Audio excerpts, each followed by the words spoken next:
Dober dan, iz ljubljanskega studia 136, to so Vesti na vesti.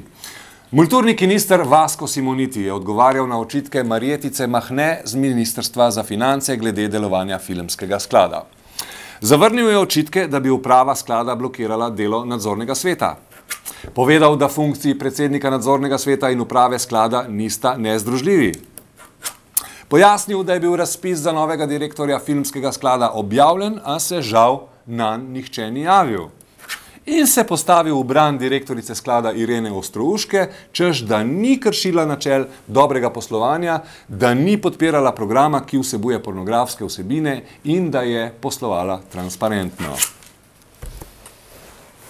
Najprej bi rad povedal, da se je javna uslužbenka gospa Marjetica Mahne, ki je javna uslužbenka in imenovana z Ministrstva za finance, pravzaprav začela tudi polemične besede uporabljati v javnih medijih, kar seveda ni navada in se mi zdi to nedopustno. Kot veste, je bilo potrebno sanirati koliko filmov, 8 filmov, od tega je filmski sklad šel nasproti 7 filmom.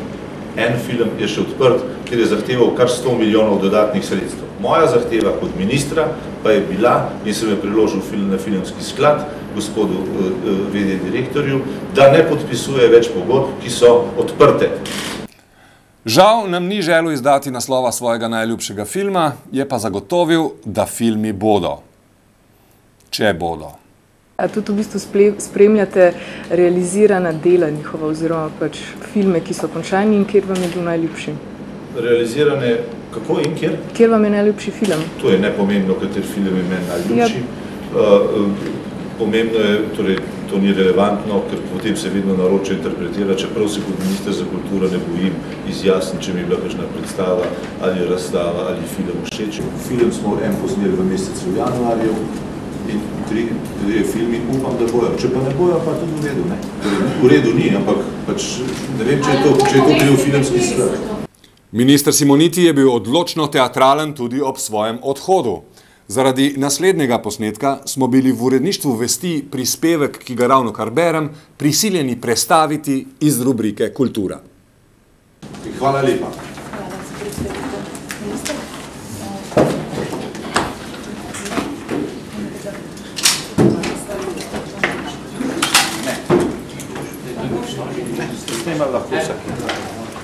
Hit in Harax Entertainment sta se dogovorila.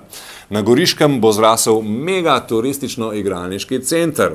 Vrednost je ocenjena na piškavih 750 milijonov evrov in po najbolj optimističnem scenariju bodo kompleks odprli že čez 3 leta. Na finančnem ministrstvu pa že pripravljajo spremembe zakonov o igrah na srečo in tudi o davku od iger na srečo, ki bodo Američanom omogočile postati 49% partner v mešanem podjetju. Investitorji so navdušeni, no zavedajo pa se tudi, kdo je njihov največji nasprotnik. Naši prijatelji Američani so seznanjeni z iniciativami civilne družbe, ki ni samo katoliška crkva, pa tudi druge, in v neki demokraciji, ki v Sloveniji vsak dan bolj uveljavljamo, mislim, to pravilno in dobrodošlo. To pomeni pa strokoven in kompetenten dialog z ljudmi, ki jih ta stvar skrbi, ki se najbolj s tem ne strinjajo in je to del tudi pomemben del tega projekta, celo, če ne najpomembnejši, ker želeli bi biti welcome. Združenje Zares je napovedalo, da se bodo s svojimi simpatizerji srečali na posvetovanju, na katerem bodo pripravili program stranke, ki jo bodo ustanovili jeseni.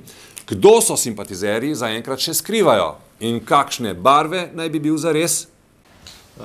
Koliko bo vaša stranka zelena v smislu ekologije, ker vidim, da ste vzeli barve časopisa iz Štajerske?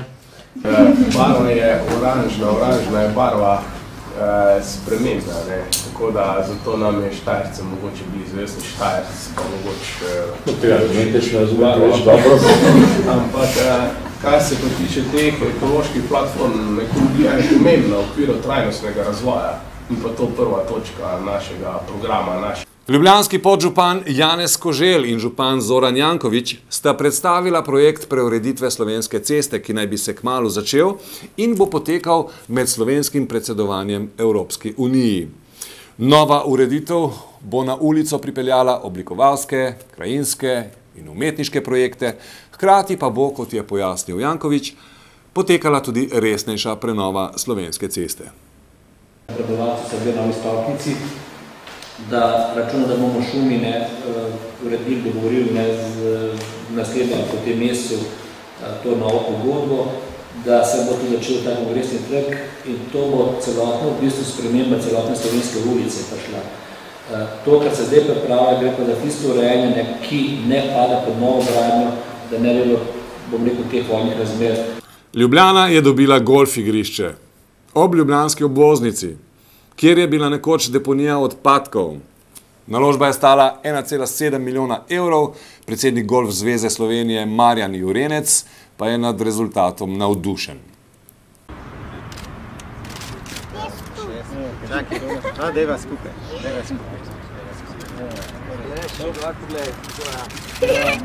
Mesto grdega smetišča imamo lepo igrišče. Ampak vohate kaj? Zaenkrat ne, no. Ne vem, zdaj, da so ga že rešili s tem, ko so ga prikrili, ne? A pa vse delno, no. Ta del, ki je preurejen, sigurno več nismo nadu, ne? Tisti del, ki pa še ni, pa ne vem. Danes o Sovi nimamo nobenega poročila. Imamo pa komentar naravnosti iz Parlamentarne komisije za nadzor varnostno-obveščevalnih služb, gospod Miro Petek. Hvala, Jonas. Ptičja gripa hodi po državi in sova boleha. Vlada Republike Slovenije pospešeno išče zdravilo. Sova, Slovenska obveščevalno-varnostna agencija, je v zadnjih dneh, tednih in mesecih pod drobnogledom vlade, parlamenta in kakopak tudi slovenske javnosti. Odkrite so bile nepravilnosti iz preteklosti. Če začnemo kar z odkritjem prisluškovalne naprave za prisluh mobitelom in s tem povezanim utemeljenim sumom, da so posamezniki znotraj Sove prisluškovali takratni opoziciji in nadaljujemo z razkrivanjem črnega fonda, bypass podjetja, hranjenjem udbovskih dosjejev in škandaloznim razkrivanjem tajnih lokacij. Tudi največji kritiki priznavajo vladi, da ima ingerence nad delom Sove, hkrati pa pribijajo, da vlada uporablja napačne metode in sredstva. Toda pri tem ne ponudijo rešitve, kako razrešiti razmere v Sovi. Kakorkoli, vlada Sovo zdravi. Ta terapija bo dolgotrajna, toda Sova poslej ne bo le bolj zdrava, temveč, upajmo, tudi bolj uspešna.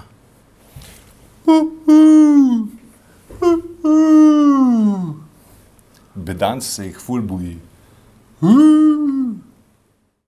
Dam avizo? Ne rabim aviza. Kuri me bolac za tvoj aviza, je prav? Kultura! Na gradu Kodeljevo se je zgodil dogodek imenovan Odprta meja. Zanimiva mešanica eklektičnih zvokov.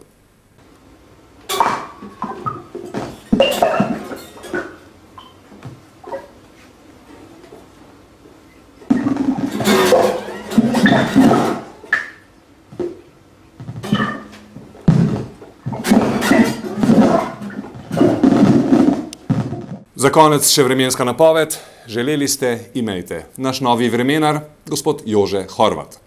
Z vremenom se zelo dobro razumem, sem prilagodljiv na vročino, tudi na deževno vreme, na zimo. Vreme me pravzaprav ne moti, nisem vremensko občutljiva oseba. Hvala lepa za vašo pozornost. Bile so to Vesti na vesti iz ljubljanskega studia 136. Nasvidenje. Ostanite še naprej z nami.